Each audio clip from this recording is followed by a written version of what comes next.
kullu nabiyyin rasul. Every Rasul is Nabi, but not every Nabi is Rasul. You want the definition? How to differentiate who is Rasul and who is Prophet? Do you know that? Several definitions, but I like one definition. The Prophet may be killed by someone. Some of you may hear this first time. The Prophet may die by their own natural death, but the Messenger never killed them. They die by their regular death. But the Prophet were killed many times. Yahya alayhi salam, the story of Yahya alayhi salam in the Bible, how did they kill them? Allah has confirmed that يَقْتُلُونَ النَّبِيِّينَ بِغَيْرِ حَقٍّ وَيَقْتُلُونَ الْأَنْبِيَاءَ بِغَيْرِ حَقٍّ. They used to kill the Prophet without haqq. But Allah subhanahu wa ta'ala didn't say يَقْتُلُونَ الرُّسُلِ. Anytime they try to kill the messenger, Nuh alayhi salam, they tried to kill Salih alayhi salam, they tried to kill Ibrahim alayhi salam. You see, he was thrown in the fire. Was he killed? They tried to kill Musa alayhi salam. Was he killed? They tried to kill Isa alayhi salam. Allah said, they tried to kill, but Allah subhanahu wa ta'ala took him to the heaven. 17 physical attack on the Prophet sallallahu alaihi wasallam, Muhammad Rasulullah. Did he die because of killing? No. Why? Because Allah subhanahu wa ta'ala says in Surah Al-Mujadila, the ayah, كَتَبَ اللَّهُ لَأَغْلِبَنَّ أَنَا وَرُسُلِي. Allah has written this, that I and my messengers will come over. Okay? Anytime they kill, Allah subhanahu wa ta'ala send a punishment. See? This is the good definition for to understand who is Prophet. Anyhow, Apo. Yes. Go ahead. The train will leave the station at you. Say you and you. Oh, okay, that's true. I took quite a few notes. I'll just ask two questions. The first one, at the beginning of your introduction, we were talking about understanding the Sunnah and the Quran. But I see quite a few people memorize the Quran without having no knowledge of the Arabic language. Can you understand the Quran without Arabic language? That's my first That's question. what I did. Okay. I was not knowing when I was memorizing, but I was knowing that this is the book of Allah. Do you think all the Arab understand? Because they know the language? No, because there's a Quranic Arabic and They don't know, yeah. And then my second question is, during the birthday of Rasulullah. Okay, let me give you the answer to the first one. Okay. Because the early age, even if you go to the school in Smyrna, the kids, they are not teaching them science and technology in first few grades. They make them A, B, C, D, A for apple, B for this, brother Yahoo's this, Alif for this, and Ba for Bismillah, and all this, and Allah rewarded for this good thing, okay?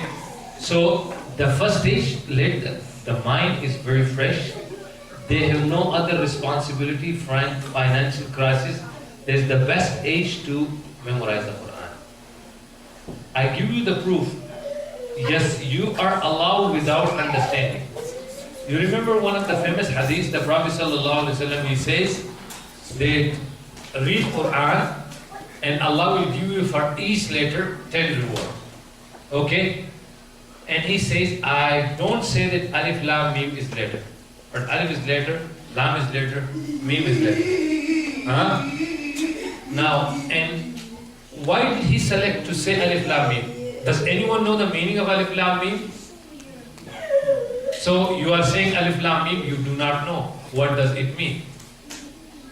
So he could say Ya'lamun, Ta'lamun, Sami'un, Basirun, Khabirun. So this is the biggest proof that even without understanding, you recite the Quran, you get the reward. in the whole world, the only book which is being recited and read to get reward. This is, yes, you are allowed, and especially when you are kids. And in your group, when you memorize, you should read the translation as well. But all you remember, inshallah, one day we will do the halaqah on the Quran. Quran demands 5 things from us. To believe in it, that this is the book of Allah. To read and recite it, to understand, this is the next stage. And ponder upon. Okay? Then act upon. Then convey to the other people. These are the right. Is clear the first question? Now, second one. The second one is last week was the birthday of Rasulullah. So people were fasting on his birthday. I know it is controversial, but I also know that he fasted on Monday and Thursdays, right? Then 3 days in the month. Was he fasting on Monday because he was born on a Monday? If so, one minute. If so, can people fast on their birthday? Very good. You're so smart. What is your name, brother? Saeed. Saeed. You're from Nigeria? No, from Sierra Leone. Sierra Leone, mashallah. You're a very intellectual brother, mashallah. Very good question. See, the Prophet ﷺ, he did say that Monday I was born. It was 8th of Rabiul Awwal or 9 or 12. Allah knows this. Even those who have written the book of Sirah there are not confirmed. Okay? So, he was born on that day and he fasted. But along with that, he said these are the 2 days where our a'mal, our action and deeds are presented to Allah.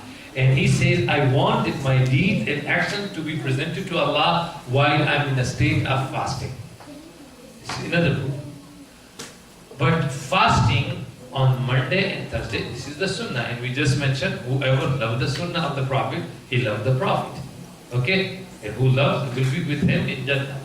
Okay? So this point is clear. Okay. On the birthday, did the Prophet ﷺ, then he was doing every week. Okay? He did not. How old was he? 63 years. Have you ever noticed that every year he was fasting on his birthday? But he was doing on weekly basis. Suppose if you are born on Monday or Tuesday or Wednesday or Thursday, I would say yes. But if you were born on Saturday, I would say no. Because only Saturday the Prophet ﷺ said, La tasumu yawm as-sabt. Do not fast. But other day the Prophet ﷺ fasted. Okay? That yes, you thank Allah for this. This is my personal opinion.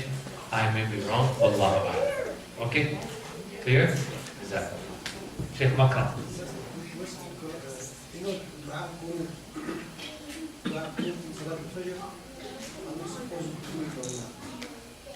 Dua al-Qunut. It is actually not Dua al-Qunut, it is Qunut al-Nazila. The Prophet sallallahu alayhi wa sallam, he used to do when the Ummah is in difficult situation. Somewhere people are killing the Muslim. Yes, in Salatul Fajr, even in other salawat, you are allowed to raise and make dua for the Ummah. Allahumma fir. The best dua which is documented, Allahumma fir lana wa lil mu'minina wal mu'minat wal muslimina wal muslimat wa alif bayna qulubihim wa aslih dhata baynihim wa ansurhum ala aduwwika wa aduwwihim Allahumma al'an al-kafarata alladhina. This is the dua. You can do it Fajr. Imam al-Shafi'i, even his follower, all the Fajr. But it was not the practice of the Prophet every day. Yes, sometimes when there is difficulty, yes, you can do it. Yes. But not in making. Remember the famous story of Imam Shafi'i? He was coming from Egypt and arrived to Baghdad. And you know the follower of Imam Shafi'i, They do every Fajr. Have you noticed, Brother Zakarullah, in Malaysia? They're still doing there, huh? Most of them, Malaysia, they are Shafi'i's school of thought. So they are doing, it is Sunnah, you can do it, but not as like the Shafi school of thought, and not to some of us, we abandoned it as never. Let's back to, so let me tell you. So Imam Shafi'i, he was coming, and people of Baghdad were very happy that Imam Shafi'i is coming to our town, and they requested him, can you come and lead Fajr tomorrow morning? So people who were praying outside of the Qarya, all of them, the masjid was full in Salat al-Fajr. You know, he led the Salah and they said, they thought, we will enjoy the Qunut today with our Imam. And you know what happened? After Ruku, he went direct to the Sajda. He did not make that. People were very upset. And we left our masjid to come here. You know what did he say? احتراما لصاحب هذا المقام. This was the masjid where Abdullah ibn Mas'ud was teaching. This was the masjid where Imam Abu Hanifa was sitting there and teaching his students. He said, because Imam Abu Hanifa was not doing regularly, so that's the reason. احتراما لصاحب هذا المقام. Respect. And today we will be different of opinion. Brother, you are not Muslim. You see, the way you pray. Allahu Akbar. Where is ihtiram? Where is respect? The way, is this the sunnah, the way we talk to one another? Where is softness? Jazakallah, good question. Any other? Yes. What's your take on the Friday ban? Huh? Friday ban. This is not connect with the halaqa. This is a different subject. He said, what you talk about the bayan before the khutbah, we make two adhan, two. There's a book written on this topic. You see, when this issue started, should we give the khutbah in the language of the people or in Arabic? It's a big debate. Some tabi'een, they did bayan before the azan and they made the simple khutbah, but they were Arab. Okay? And Allah subhanahu wa ta'ala says in the Quran, وَمَا أَرْسَلْنَا مِن رَسُولٍ إِلَّا بِلِسَانِ قَوْمِهِ. We did not send any messenger but with the language of their people. Okay? So the ulama, they are agreed with both.